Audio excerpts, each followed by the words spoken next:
안녕하세요. 책한민국입니다. 오늘 소개할 책의 제목은 회복력 수업. 지은이는 류페이시안, 옮긴이는 이지수, 출판사는 갤리온입니다. 지은이 소개를 하겠습니다.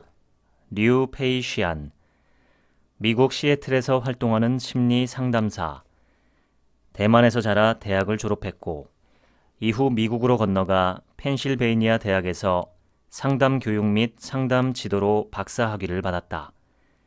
현재는 시애틀 안티오크 대학 심리상담연구소에서 교수로 재직하고 있다. 주로 트라우마 치료를 담당하고 있으며 관련된 심리학 서적, 아동기 상처, 치유, 감정에서부터 시작을 펴냈다. 학교에서 우리에게 가르쳐주지 않는 것이 있다면 그건 모든 일이 내가 계획한 대로 이루어지지 않고 인생의 많은 일을 내 손으로 통제할 수 없다는 사실이다. 우리는 언제든 실패할 수 있고 상처받을 수 있고 실망할 수 있고 원치 않는 이별과 질병을 마주할 수 있으며 수많은 불확실성 앞에 놓여 있다. 이런 일들이 발생했을 때 어떻게 반응하고 이를 통해 무엇을 배우느냐가 앞으로 당신이 어떤 사람이 될 것인지 결정한다. 넘어지는 것을 두려워하지 말라. 중요한 건 일어나서 다시 시작하는 능력이다.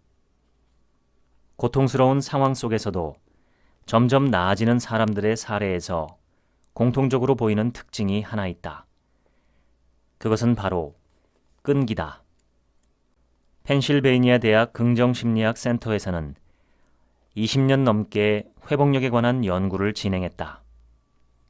그들은 회복력의 6가지 요소, 즉 자기인식, 자기조절, 정신적 민첩성, 낙관주의, 자기효능, 유대감에 대해 가르쳤다. 1. 자기인식. 자기인식은 자신의 감정, 생각, 반응을 인식하는 능력이다. 2. 자기조절. 자기조절은 자신의 감정, 생각, 스트레스를 어떻게 조절해야 하는지 아는 것이다. 3. 정신적 민첩성. 정신적 민첩성이란 경직된 사고에서 벗어나 다양한 관점으로 바라보거나 남다른 사고방식으로 생각하는 능력을 의미한다. 4.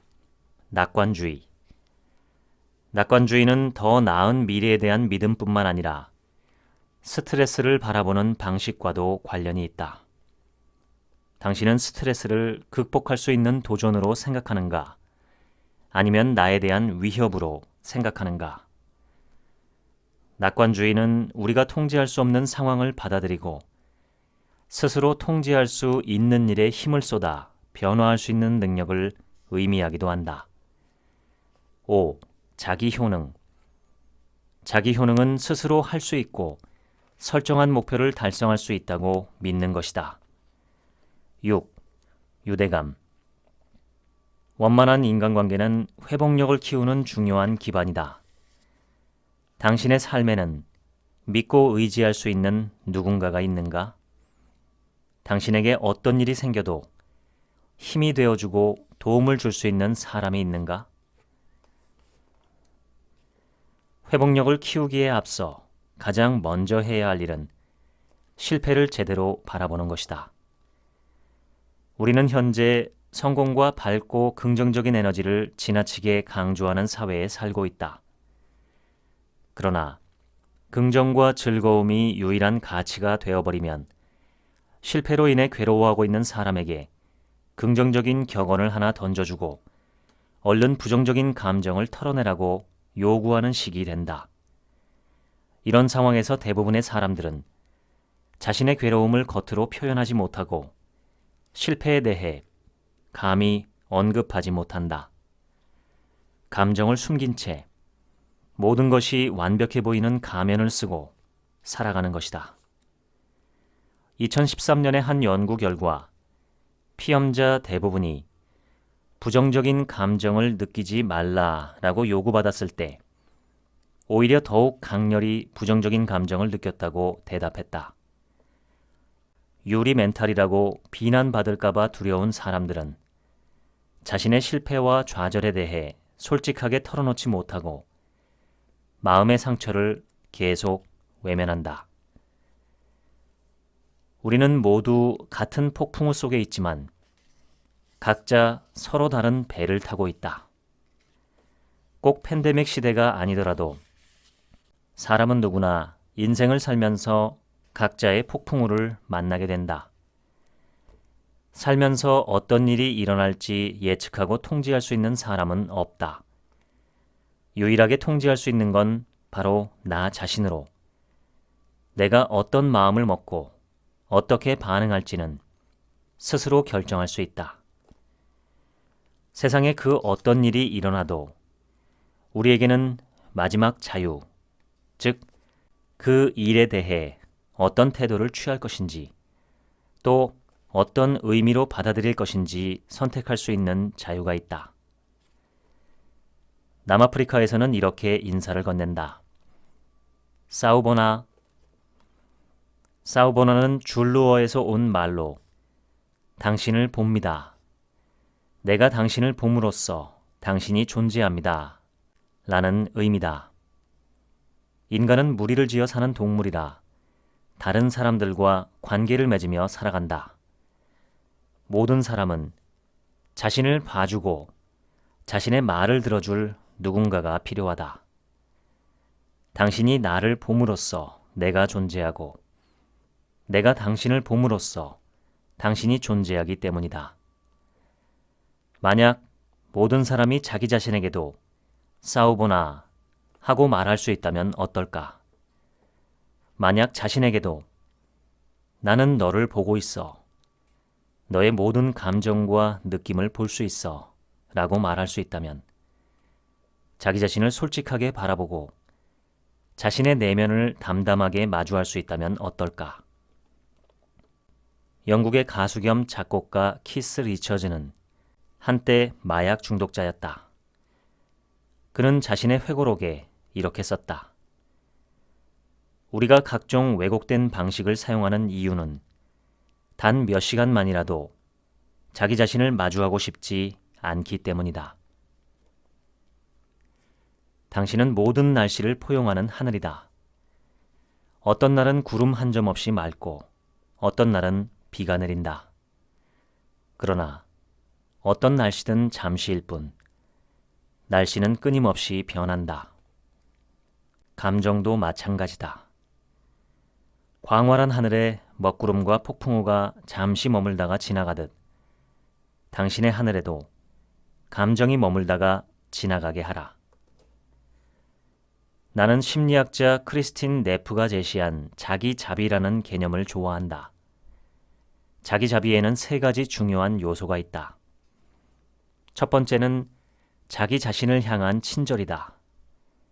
실패하고 마음이 괴로울 때 스스로를 비난하거나 고통을 외면하지 말고 자신을 더욱 친절하게 대해줘야 한다는 의미다. 두 번째 요소는 인류의 보편성으로, 즉 괴로움은 인류의 보편적인 감정이라는 의미다. 자기자비의 마지막 요소는 마음 챙김이다.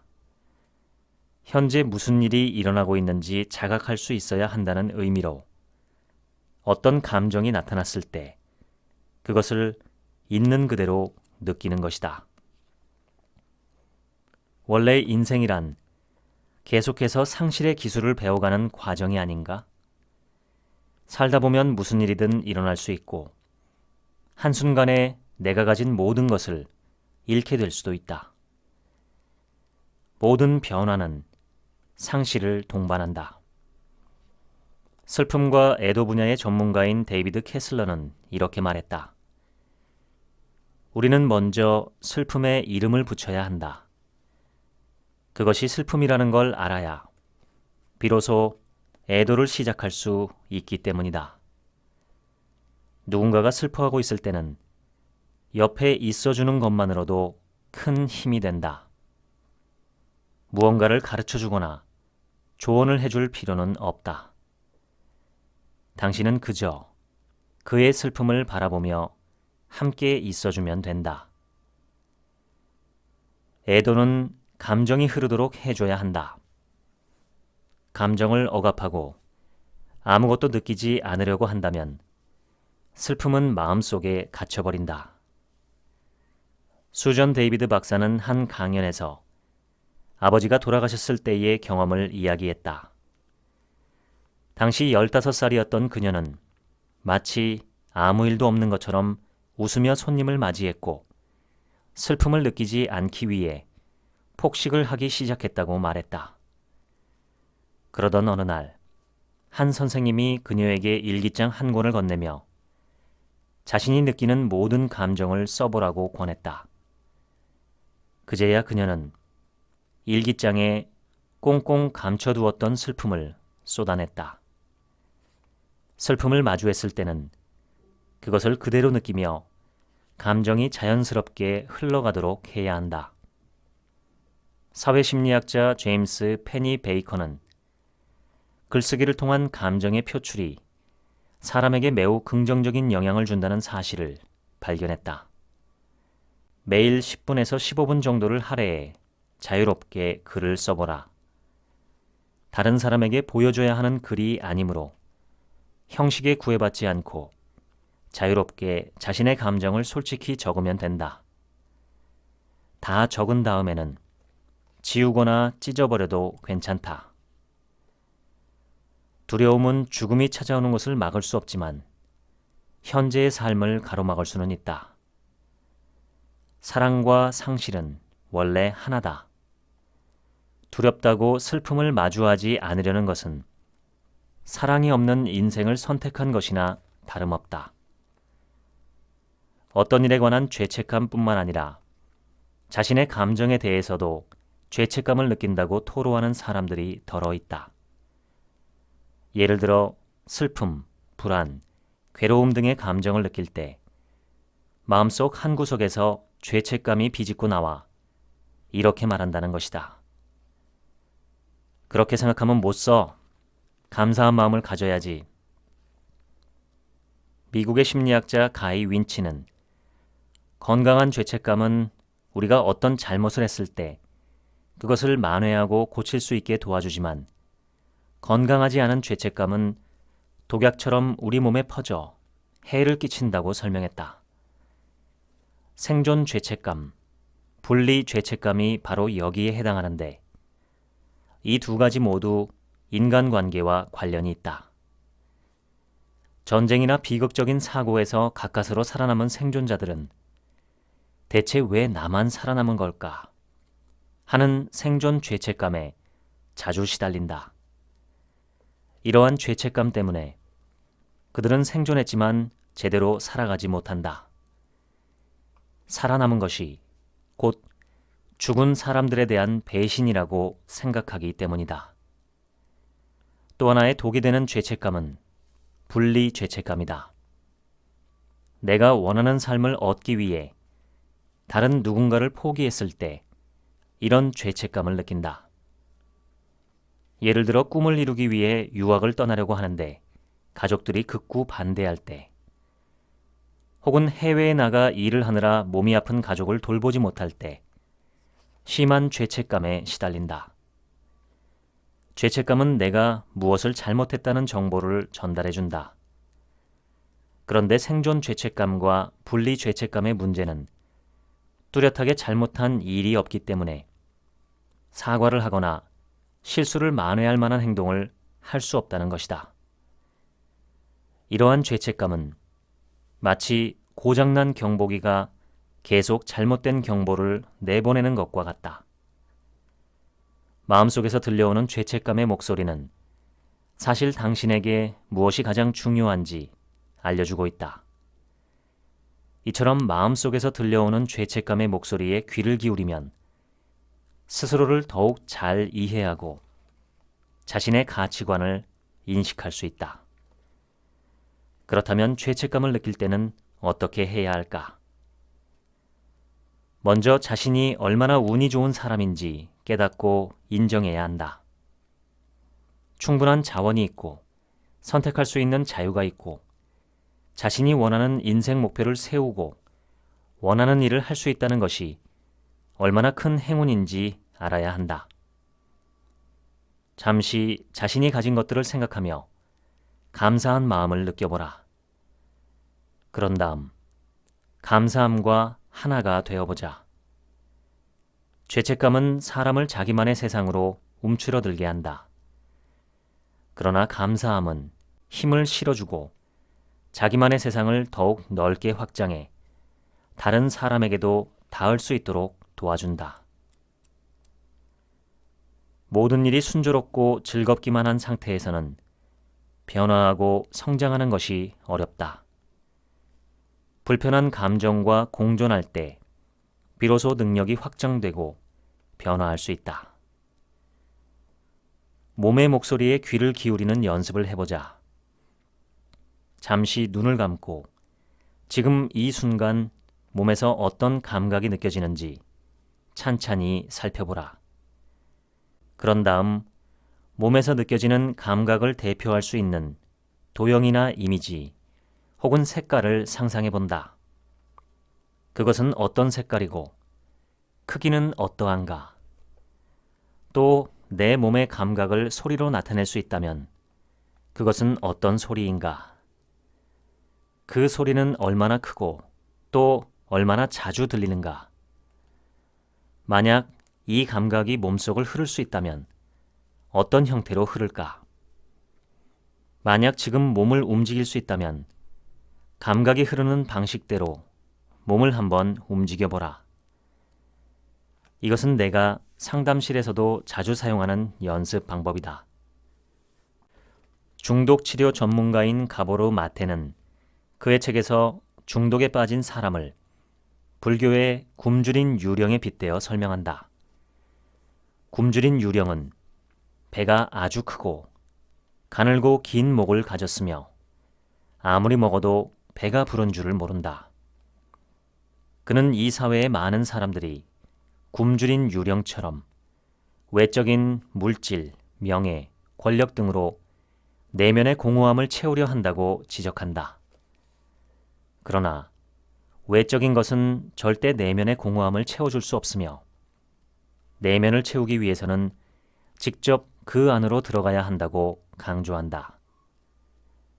자신의 내면으로 들어간다는 것은 내면의 모든 부분, 즉 자신의 아름답고 자랑스러운 부분뿐만 아니라 마주하기 두렵고 외면하고 싶은 부분까지 모두 마주해야 한다는 의미다.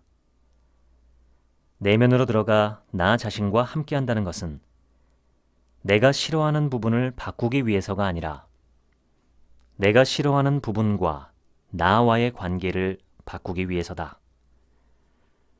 예를 들어 내가 서툴러서 늘 창피하게 생각하는 부분을 마음속에 사는 어린아이라고 상상해보자. 당신은 이 어린아이의 부모다. 이 아이는 행동에 문제가 많기 때문에 밖에 데리고 나가는 것이 망설여진다. 행여나 밖에서 실수를 저질러 당신을 창피하게 할까봐 두렵기 때문이다. 그래서 아이를 매일 집에 가둬놓는다. 하지만 출근을 할 때면 혹시나 아이가 혼자서 집 밖으로 나가지 않을까 걱정된다. 그래서 일을 그만두고 매일 이 아이를 감시하기로 결심한다. 아이가 가까이 다가오면 당신은 소리를 지르며 아이를 밀어낸다. 그러던 어느 날 참다 못해 아이를 방에 가두고 방문을 잠가버렸고 당신은 그날 이후 수시로 방을 확인한다.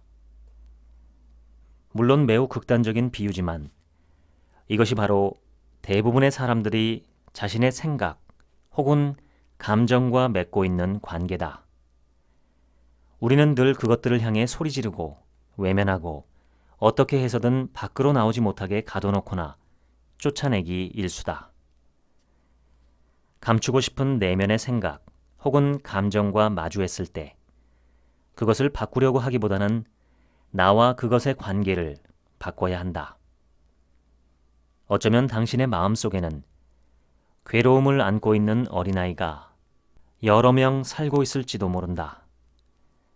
당신이 해야 할 일은 그 아이들을 사랑해 주는 것이다.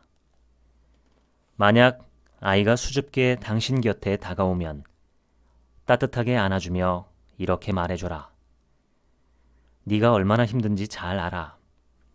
내가 여기에 함께 있으니 걱정하지 마.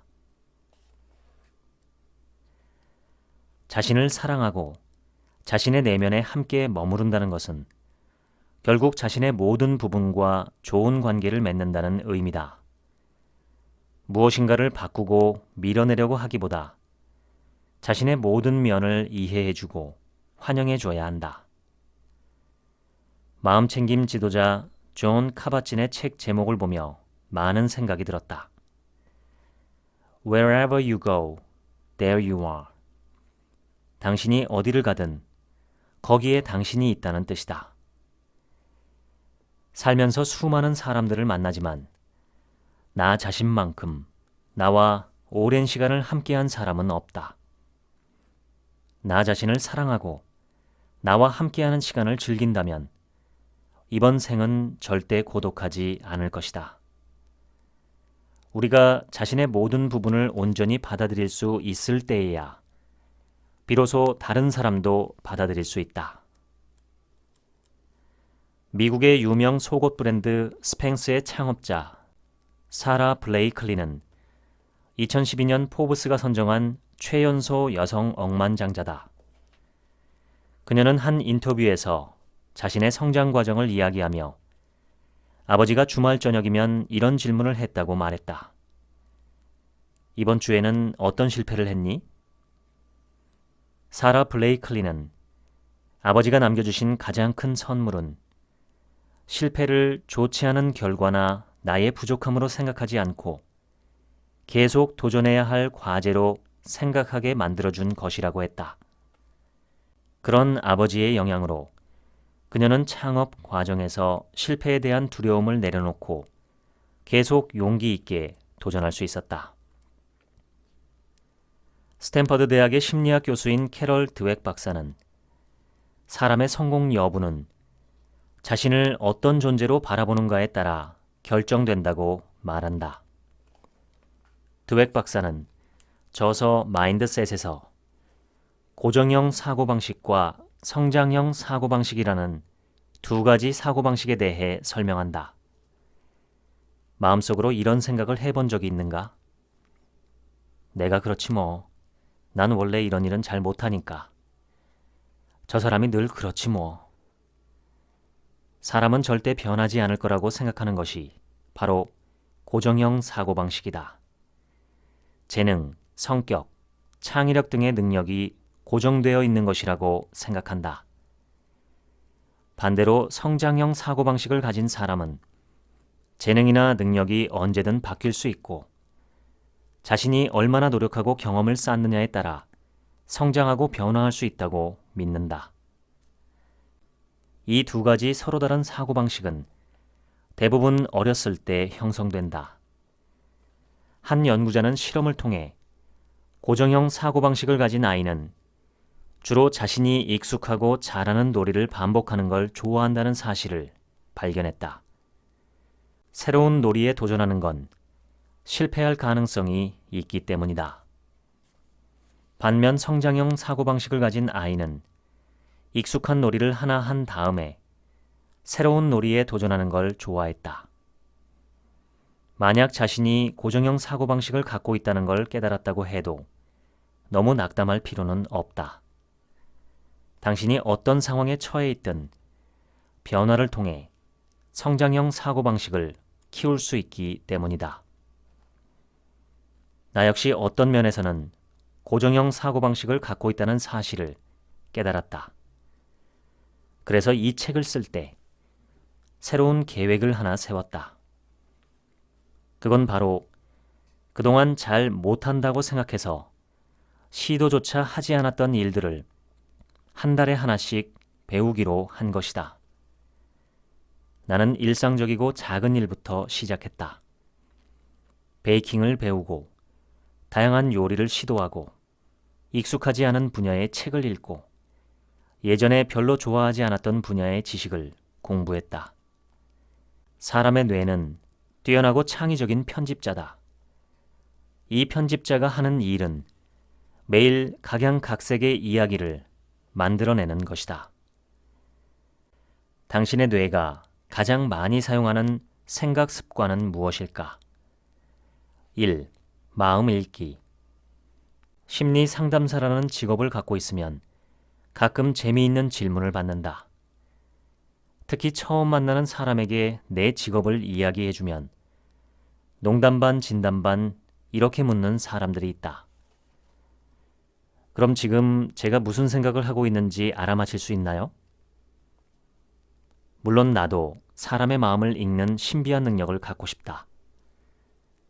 우리 뇌는 종종 자신이 다른 사람의 마음을 읽을 수 있다고 생각한다. 다른 사람이 지금 무슨 생각을 하고 있고 왜 저렇게 행동하는지 모두 다 안다고 생각하는 것이다. 2. 모두 내 탓이야. 말 그대로 일이 발생한 이유가 모두 나 때문이고 내가 다 잘못했다고 생각하는 유형이다. 3. 모두 남 탓이야. 두 번째와는 정반대로 모든 원인을 다른 사람에게서 찾는 모두 남 탓이야 라는 생각 습관이 있다. 4. 재난화. 하나의 일이 발생했을 때 이를 시작으로 연달아 여러 가지 일들에서 발생할 최악의 상황을 떠올리고 결국 한 편의 재난극을 완성한다. 5. 무력감. 마지막으로 흔히 볼 수 있는 생각 습관은 바로 무력감이다. 무엇을 해도 상황을 바꿀 수 없다고 여긴다. 그렇다면 우리는 머릿속에서 만들어진 이야기에 어떻게 대응해야 할까? 변화의 첫걸음은 자각하는 것이다. 관성적인 생각 습관이 나타났을 때 먼저 이건 생각일 뿐이야. 뇌에서 이야기를 만들어내고 있는 거야 라고 자각해야 한다. 생각은 생각일 뿐 사실이 아니다. 이렇게 하면 당신은 생각 그 자체에서 생각을 관찰하는 관찰자로 변하게 된다. 사람의 뇌는 부정적인 경향이 강하다. 다시 말해 무슨 일이든 결과를 부정적으로 생각하기 쉬운데 그 이유는 뇌가 가장 중요하게 여기는 문제가 바로 생존이기 때문이다. 머릿속의 편집자는 최악의 상황에 대한 시나리오를 미리 짜서 우리가 그런 상황에 대비할 수 있도록 돕는 것이다. 특히 뇌는 미지의 상황을 싫어해서 정보가 없거나 모호할 때는 이야기를 만들어 그 공백을 채우려고 한다. 펜실베이니아 대학의 마틴 셀리그먼 교수는 발생한 일을 어떻게 해석하느냐에 따라 낙관주의와 비관주의가 결정된다고 설명했다. 가령 실패했을 때 실패의 원인을 어떻게 해석하느냐에 따라 달라진다는 의미다. 셀리그먼 교수의 연구 결과에 따르면 해석은 다음과 같은 세 가지 질문을 기반으로 작동한다. 1. 일이 발생한 원인을 개인적인 요소와 외부적인 요소 어떤 것에서 찾는가? 2. 일의 영향이 영원할 것이라고 생각하는가, 잠시일 것이라고 생각하는가? 3. 일의 영향이 전반적으로 나타난다고 생각하는가, 특정 부분에 나타난다고 생각하는가? 실패했을 때 발생 원인을 개인적인 요소에서 찾고 영향이 영원히 지속되며 인생 전반에 영향이 미친다고 생각하는 사람은 비교적 비관적인 사람이다. 인생에서의 방향 전환은 익숙함을 버리고 미지의 세계로 들어가는 과정이다. 우리 뇌는 익숙한 것에서 안전함을 느끼기 때문에 새롭고 낯선 상황을 만나면 두렵고 불안해진다. 이미 알고 있는 상황이 아무리 끔찍해도 사람들은 알지 못하는 새로운 상황을 더욱 두려워한다. 신뢰란 미지의 대상과 좋은 관계를 맺는 것이다. 불확실한 것을 받아들이는 용기이고 건너편 절벽에 무엇이 있는지 모르지만 과감히 뛰어넘는 능력이다.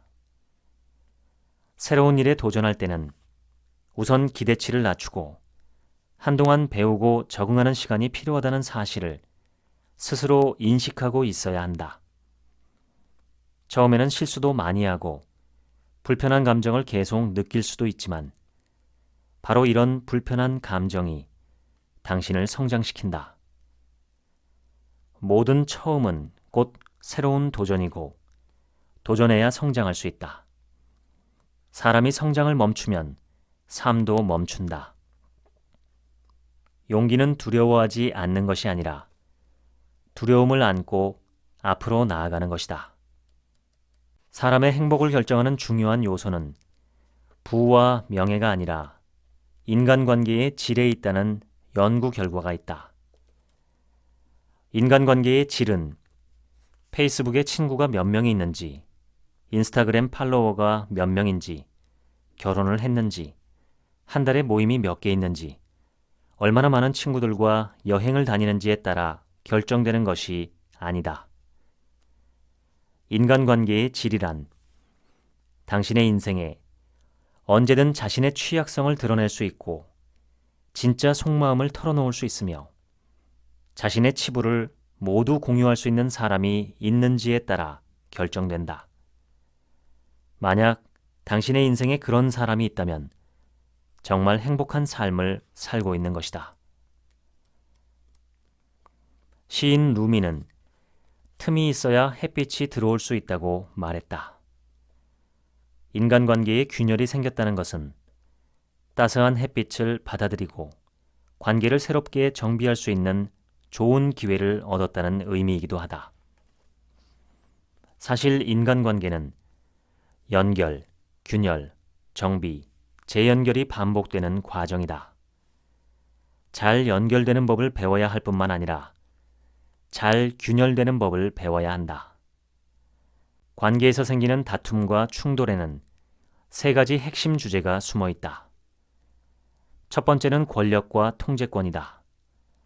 왜 항상 네 말대로 해야 해? 왜 항상 네가 결정해? 두 번째는 관심과 사랑이다. 너를 믿고 의지해도 될까? 나를 존중해주고 내 요구를 중요하게 생각해줄까? 너한테 나는 중요한 사람일까? 세 번째는 존중과 인정이다.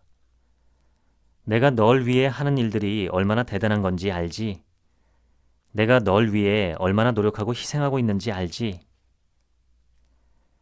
나는 상담실을 찾아온 사람들에게 균열이 생길 때마다 스스로에게 이런 질문을 해보라고 말한다.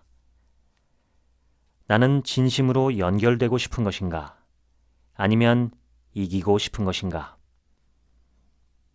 부부관계 연구의 권위자인 존 가트맨 박사는 부부관계를 망치는 네 가지 요소로 비난, 경멸, 방어, 담쌓기를 꼽았다. 가트맨 박사는 이것을 결혼의 종말을 예고하는 네 가지 독이라고 불렀다. 사실 이 네 가지 요소는 부부관계뿐만 아니라 어떤 관계든 망칠 수 있다. 아마 많은 사람들이 성장 과정에서 다른 것은 잘못된 것 또는 문제가 있는 것이라고 배웠을 가능성이 높다. 우리가 받는 교육은 모두가 똑같은 기준에 맞추도록 요구하고 남들과 똑같아져야 한다고 가르친다. 그래서 차이와 다름을 받아들이는 것이 결코 쉽지 않다. 관계 안에서의 충돌과 갈등은 대부분 차이로 인해 발생한다. 관계 안에서 차이를 발견했을 때 해야 할 일은 차이를 없애는 것이 아니라 차이와 함께 공존하는 방법을 생각해내는 것이다. 똑같은 문제에 대해 나와 상대방이 완전히 다른 두 가지 생각을 지니고 있을 때 두 가지 생각 중 옳고 그른 것은 없고 단지 문제를 바라보는 시각이 서로 다를 뿐이라는 것을 이해하고 받아들일 수 있는가? 부부관계 전문 심리치료사인 에스더 페렐은 이러한 비유를 들어 설명했다. 당신은 다리를 건너 상대방을 만나러 가겠습니까? 다시 말해 당신은 자신의 생각과 관점을 지금 서 있는 쪽 다리에 모두 내려놓고 열린 마음으로 다리를 건너 상대방이 있는 세상으로 들어갈 수 있겠느냐는 의미다. 승려이자 평화운동가인 틱나칸이 제시한 자비심으로 듣기라는 개념이 있다. 자비심으로 듣기란 상대방이 마음속에 쌓아둔 모든 것을 비우도록 도와주는 것입니다. 사람들은 흔히 좋은 해결 방법을 제시해 주는 것이 그 사람을 도와주는 것이라는 착각을 한다. 그래서 누군가 고민을 털어놓기 위해 찾아오면 서둘러 상대방에게 어떻게 해야 한다거나 이렇게 생각하면 안 되고 저렇게 생각해야 한다거나 그런 감정을 느끼는 건 옳지 않다는 등의 조언을 해주려고 애쓴다. 하지만 이건 경청하는 자세가 아니라 자신의 생각을 상대방에게 주입하려는 행위일 뿐이다. 경청이란 커다란 그릇을 손에 들고 상대방이 쏟아내는 말들을 모두 받아내는 아름다운 행위다. 심리치료사 에스더 페렐은 자신의 부모님 두 분 모두 유태인 강제수용소의 생존자라고 밝힌 적이 있다. 페렐은 수용소 생존자들이 모여 살던 마을에서 자랐다. 그녀는 마을에 두 부류의 사람이 있다는 걸 알았지만 어렸을 때는 그들이 정확히 어떤 사람들이었는지 이해하지 못했다. 그러다가 심리치료사가 된 이후에 자신이 살았던 마을의 모습을 돌아보며 비로소 그들이 어떤 사람들이었는지 알게 되었다. 첫 번째 부류의 사람들은 수용소에서 생존한 이후에 죽지 않은 사람들이고 두 번째 부류의 사람들은 생존한 이후에 다시 살아 돌아온 사람들이었다. 죽지 않은 사람들은 매일 두려움 속에 살았고 다른 사람들을 신뢰하지 못했으며 생존 죄책감에 시달렸다. 그들은 내면의 원망과 분노가 가득했고 자신의 인생은 이미 끝이라고 생각했다. 반면 다시 살아 돌아온 사람들은 삶의 활력이 가득했고 가까스로 생존한 만큼 살아남지 못한 사람들의 몫까지 더 열심히 살아야겠다는 의지가 강했다. 엘리자베스 퀴블러 로스와 함께 슬픔과 상실의 5단계를 밝혀낸 심리학자 데이비드 캐슬러는 2019년 말 슬픔의 6번째 단계를 발표했다. 그가 발견한 6번째 단계는 바로 의미 찾기다. 캐슬러는 고난 자체에는 아무런 의미가 없다고 말한다. 사랑하는 아이 혹은 배우자가 세상을 떠난 이유는 절대 무엇을 가르쳐주기 위해서가 아니다. 또한 시련은 극복해야 할 시험도 아니고 선물도 아니며 인생의 교훈을 가르쳐주는 수업도 아니다. 시련은 그냥 시련일 뿐이다. 살다 보면 누구에게나 찾아올 수 있는 일이고 시련과 고난은 인생의 일부분이나 마찬가지다. 캐슬러가 말하는 의미 찾기란 슬픔과 상실을 경험한 이후 앞으로의 인생을 어떤 마음으로 어떻게 살아갈 것인지 선택하는 일이다. 결국 의미 찾기란 빅터 프랭클이 이야기한 절대로 빼앗아갈 수 없는 인간의 자유와도 같은 것이다. 캐슬러는 설령 의미를 찾는다고 해도 슬픔이 저절로 사라지는 것도 아니고 여전히 슬픔과 괴로움을 마주해야 한다고 설명했다. 몇 년 전 뉴욕 중심가에 커다란 칠판 하나가 등장했다. 그 옆에는 분필이 쌓여 있었고 칠판에는 인생에서 가장 후회되는 일을 써보세요 라고 적혀 있었다. 지나가던 사람들이 하나둘 분필을 들고 자신이 가장 후회하는 일을 적기 시작했다. 칠판에는 이런 내용들이 적혀 있었다.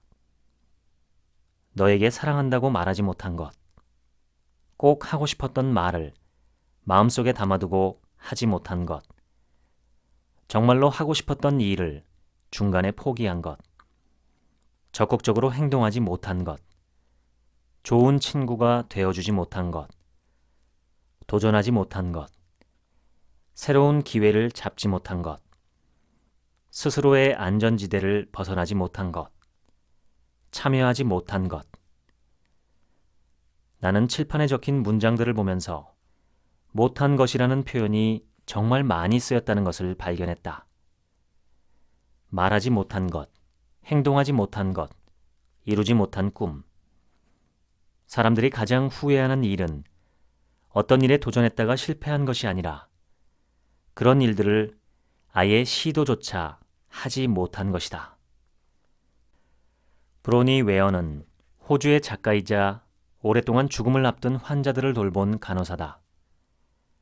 그녀는 임종을 앞둔 환자들이 들려준 인생의 후회들을 기록해 두었다가 나중에 내가 원하는 삶을 살았더라면 이라는 책을 썼다. 죽음을 앞둔 사람들이 후회하는 5가지는 다음과 같다. 1. 남들이 원하는 방식이 아니라 내 뜻대로 한번 살아볼 걸. 2. 일은 적당히 하고 살 걸. 3. 내 감정을 솔직하게 표현하고 살 걸. 4. 친구들과 계속 연락하며 지낼 걸. 5. 더 행복해지도록 노력할 걸. 삶의 마지막 순간을 앞둔 사람들이 인생을 돌아보며 가장 후회하는 일들은 내가 아닌 남들이 원하는 삶을 살았던 것, 성공을 쫓느라 소중한 관계를 잃어버린 것, 감정을 솔직하게 표현하지 못한 것, 친구들과 더 많은 시간을 보내지 못한 것 등이었다. 그들은 익숙하고 안락한 생활에 갇혀 더 행복하게 살지 못한 것을 후회했고, 바꾸려고 노력하지 않고 행복한 척 살았던 것을 후회했다. 당신은 누구인가? 당신은 어떤 사람인가? 다른 사람은 당신을 어떻게 표현하는가? 당신에게 중요한 일은 무엇인가? 당신은 무엇을 잘하고 무엇을 잘 못하는가? 모든 사람의 자기 정체성은 끊임없이 바뀌고 진화한다.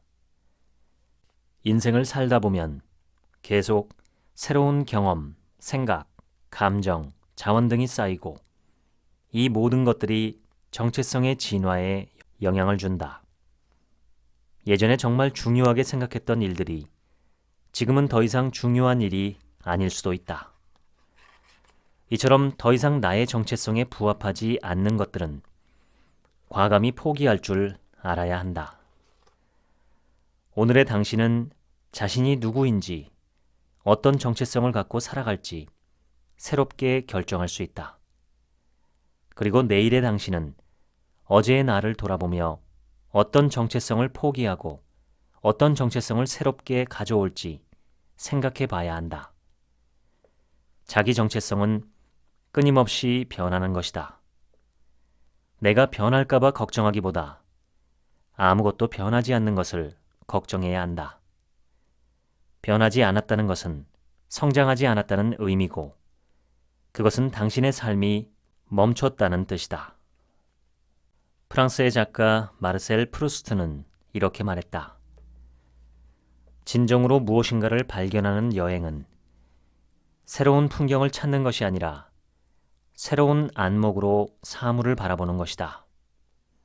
다음은 심리학자 테마 브라이언트 데이비스 박사가 쓴 글이다. 상처받은 마음은 다시 사랑할 수 있고 이루지 못한 꿈은 다시 이룰 수 있으며 초조하고 불안한 마음은 다시 평온을 되찾을 수 있다. 모든 끝은 새로운 시작을 의미한다. 어쩌면 당신은 과거에 겪었던 일 때문에 마음 감옥에 오랫동안 수감되어 있는 중일지도 모른다. 하지만 마음만 먹는다면 감옥에서 벗어날 수 있다. 열쇠가 바로 내 안에 있기 때문이다. 자신의 내면으로 들어가 열쇠를 찾아 문을 열고 마음 감옥에서 걸어 나오는 것, 그리고 다시 새로운 삶을 살아가는 것. 이것이 바로 회복력이다. 지금까지 회복력 수업 읽어드렸습니다. 지금부터는 제 얘기입니다. 요즘은 10대는 절망, 20대는 분노에 사로잡힌 시대가 아닌가 합니다. 뭘 해야 할지 모르겠고 뭘 해도 잘 안 된다는 10대들의 이야기를 건너 자주 듣습니다. 회사와 인간에 대한 분노가 치밀어 올라 견딜 수 없다는 20대, 30대의 이야기도 종종 듣습니다.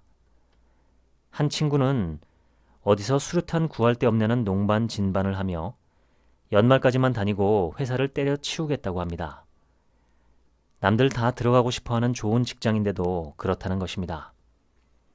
물질적으로는 50년, 100년 전보다 훨씬 더 풍요로워졌지만 각각의 사람이 느끼는 스트레스는 그때보다 훨씬 더 큰 것 같아 보입니다. 오늘 명상 선생님께 원인에 대해 여쭤보았습니다. 명상 선생님의 말씀은 이렇습니다. 지금 세상은 돈과 권력과 인기만을 추구할 뿐 어떻게 살아야 정말 인간답고 훌륭한 삶인지에 대해서는 고민하지 않는다는 것입니다. 인격이라는 단어 자체가 잘 쓰이지 않는 세상이 되었고 빈부격차는 더 커지다 보니 가지지 못한 상대적 박탈감은 더 커져서 모두가 괴로워하고 있다는 것입니다. 특히 10대 아이들은 뭘 어떻게 해도 안 될 것이라는 절망에 빠진 경우가 많으며 그런 면에서 10대들은 이 시대의 희생자들이라고 하셨습니다.